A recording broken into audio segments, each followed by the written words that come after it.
Imagine an old Japanese craftsman in a small workshop.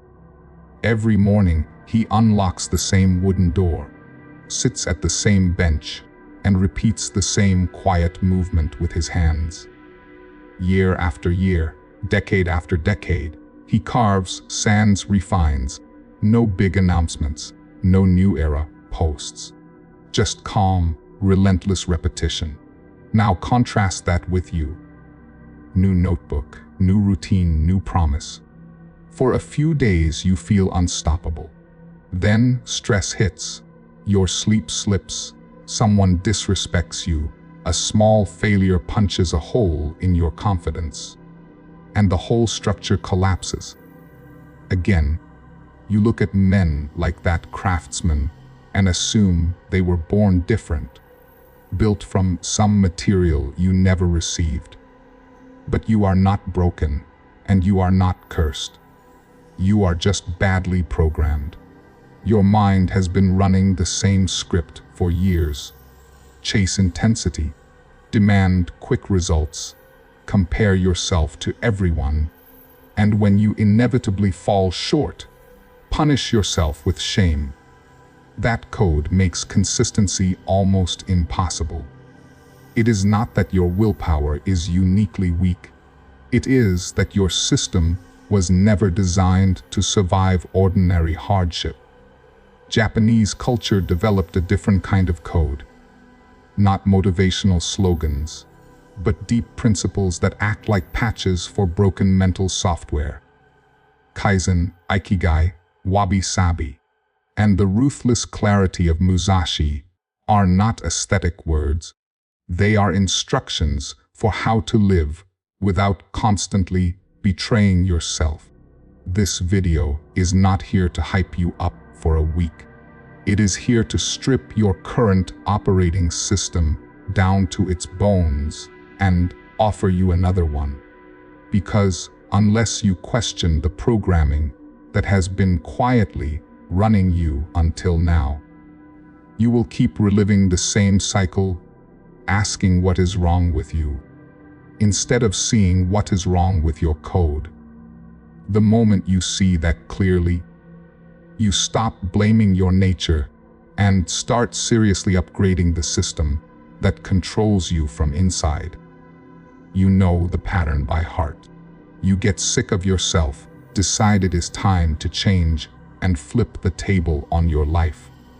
New routine, new diet, new workout, new version of you. For a few days you feel untouchable. You wake up early, you grind. You post about discipline, and part of you believes this time is different. Then life does what it always does. Work piles up. Someone disrespects you. You sleep badly. The numbers on the scale or the screen stop moving. The new you starts skipping one promise, then another, until the old habits slide back in like they never left. Every time this happens, the voice gets louder. Something is wrong with me. But what if it is not your character that is broken, but your code? You have been programmed to crave intensity, visible progress, and constant validation. As long as things feel big and impressive, your mind cooperates. The moment results slow or discomfort rises, your system quietly raises an alarm and drags you back to comfort, excuses, and familiar behavior. You are not lazy in theory, you are loyal to old programming in practice. That is why trying harder never works for long. You are asking shaky software to carry a heavy load it was never designed to hold. Unless you understand this betrayal pattern, you will waste years fighting symptoms, restarting, hating yourself, and calling it weakness.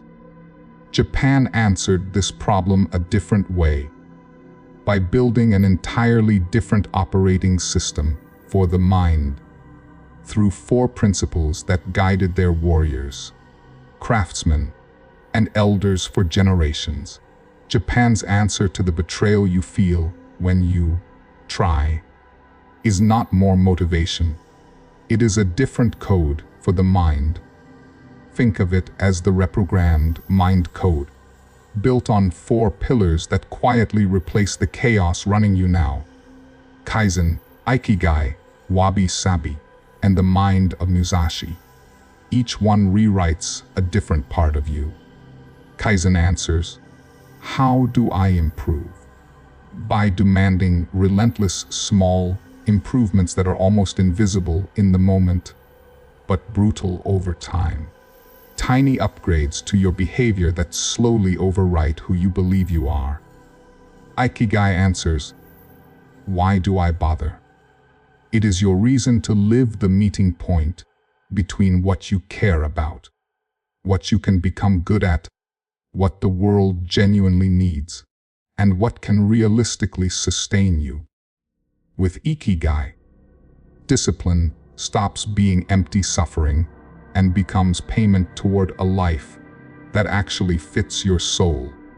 Wabi-Sabi answers, what do I do with my flaws? It teaches you to see imperfection, aging, and incompleteness as part of the design, not evidence that you should quit. Instead of erasing cracks, you turn them into gold lines that prove you continued. And Musashi's mind answers, how do I act under pressure?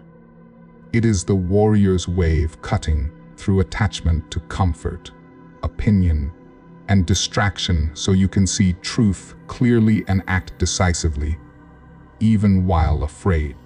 These are not aesthetic concepts to collect. Repeated, they turn into rules your mind follows by default, replacing self-hatred, drama, and addiction to intensity with a calm, ruthless way of moving. From here, we start with the foundation Kaizen, the principle that rewrites your days one almost imperceptible step at a time. As this code sinks in, you will notice something unsettling and powerful. Men. It may look ordinary from the outside, yet over years they become the ones you cannot move, imitate, or easily understand, no matter what. Picture a factory that is constantly on the edge of crisis. Machines fail, deadlines slip, workers scramble, and every few months the boss announces a massive reform that is supposed to fix everything. New systems, new slogans, new charts on the wall. For a week, everyone works like their life depends on it. Then slowly, quietly, the chaos returns. One day a different boss arrives. He does something strange. He stops talking about revolutions and starts looking for tiny inefficiencies. A misplaced tool, a pointless step, a 2-minute delay. Every day he fixes just one small thing, nothing dramatic. But after a year, that factory does not resemble what it once was.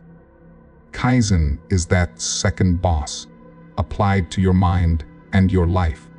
It means change for the better, through small, continuous improvements.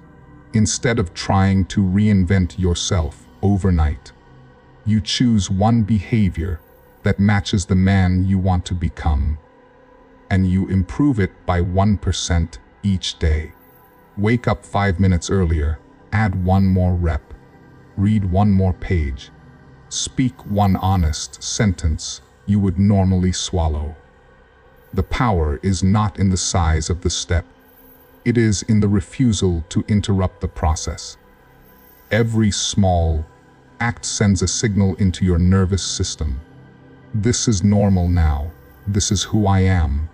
Western thinking worships the 30-day transformation, the dramatic before and after. Japanese thinking respects the craftsman who quietly does one thing better for 30 years. One mindset creates impressive stories and repeated collapse.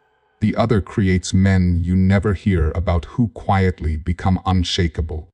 if Kaizen feels too small for you. Understand what that means. You are still addicted to the rush of big beginnings. Until you break that addiction, your life will keep swinging between intensity and failure. Even if you commit to improving every day, sooner or later a harder question appears improved toward what and for whom. There is a question that sits quietly behind every act of discipline. What is this actually for? If you never answer it honestly, your willpower will always run out. Ikigai is the Japanese word for a reason to get up in the morning. The point at which what you care about, what you can become good at, what the world genuinely needs, and what can sustain your life all overlap. People turn it into colorful diagrams and aesthetic quotes, but in reality Ikigai looks more like an old fisherman rowing out before dawn. He is not chasing a dream lifestyle or waiting for inspiration. His satisfaction comes from feeding people, mastering his craft, and being reliable for his village. That is enough. In your life, most of the goals you've chased were not Ikigai. They were ego, envy, or someone else's script. You wanted the body, the money, the status, the approval. So, when progress slowed, or nobody noticed, your discipline died because the mission underneath was hollow. Ikigai reprograms your mind by giving suffering a context. You are not just grinding anymore.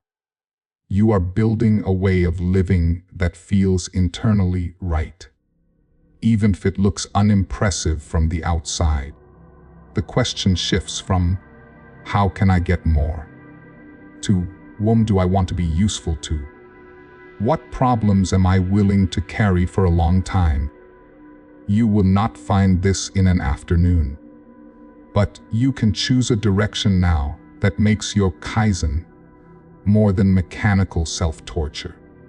Without some form of Ikigai, you will eventually rebel against every routine you build, because no path will feel worth your pain. Even with a reason, you will still fail, fall behind, and make a mess, and how you treat those flaws will quietly decide whether you keep walking or quietly disappear again. That choice, repeated daily, slowly becomes the life you actually respect inside. One bad day, and you act like your whole life is ruined.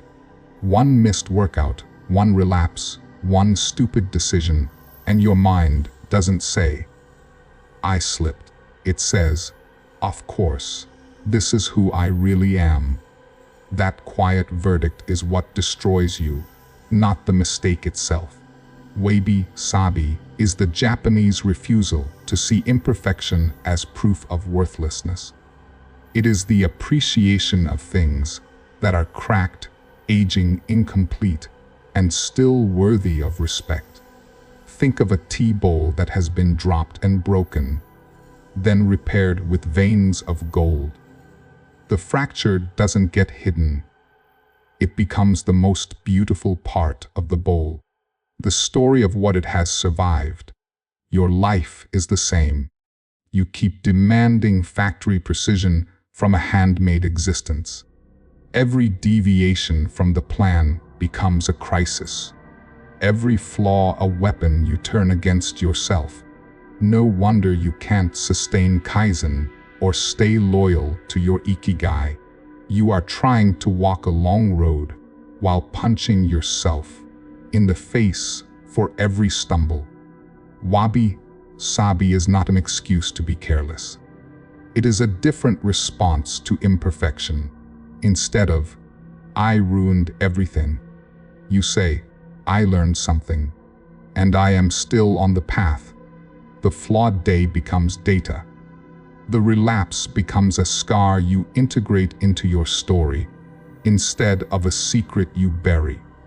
A handmade object is slightly uneven. but it has character that no machine can copy.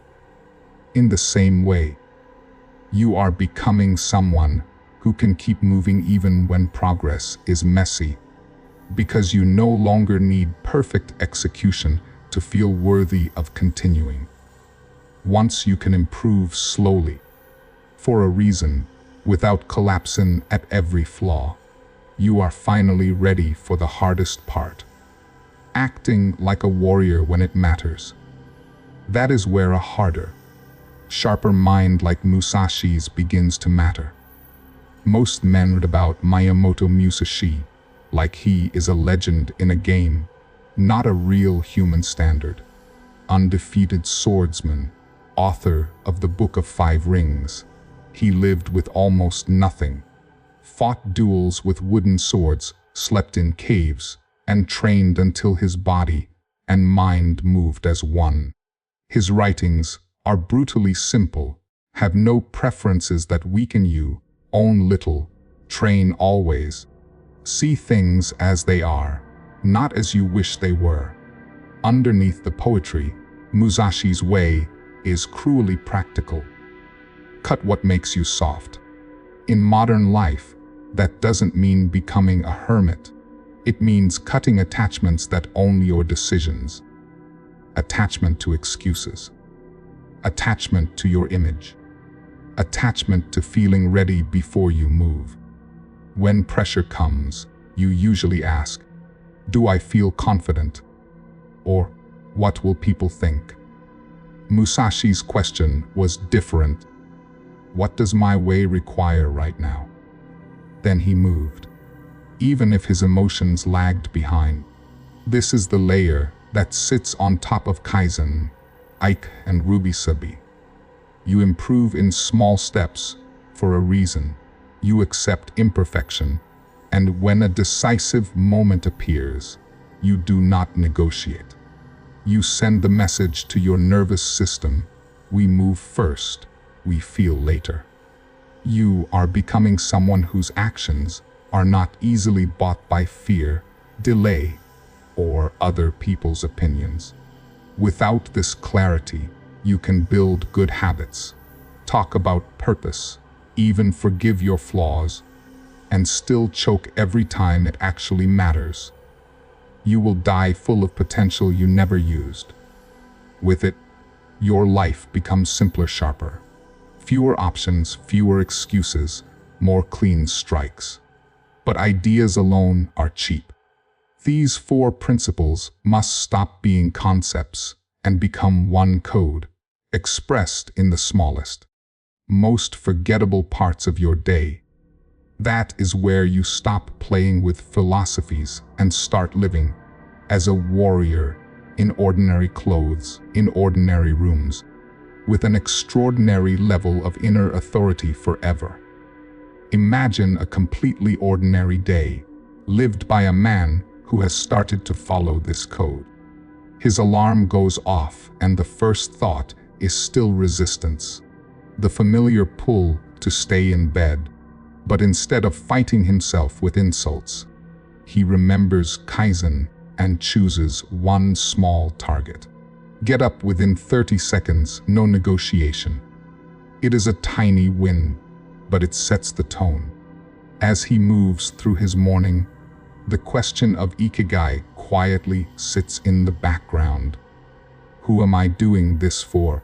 And what kind of man am I becoming by the way I work, train, and speak today? At work, stress hits. A mistake is made. Someone talks down to him. The old code would spiral into shame or anger. Now, he practices Wabi-Sabi. He acknowledges the flaw, corrects it, and treats the moment as part of the story, not the end of it. Later, he feels fear before speaking up in a meeting or before setting a boundary in a relationship. This is where Musashi's way cuts through. He stops asking, "Do I feel ready?" and instead asks, "What does my way require?" Then he moves, even with a shaking voice. This is not about stacking rituals on your day. It is about changing the rules in your head. If you are serious, write one simple public declaration.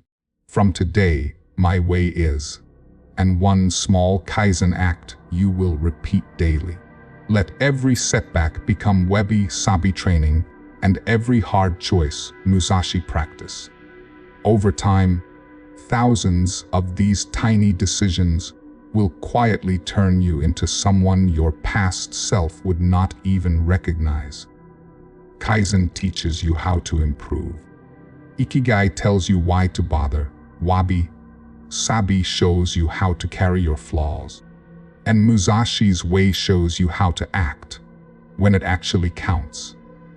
Together, they form a new code for your mind. One that doesn't depend on motivation spikes, perfect days, or other people's approval. If you live by this, your life will not suddenly become easy. In fact, it may feel heavier at first, because you will stop numbing yourself and start seeing clearly where you've been hiding, lying, and running.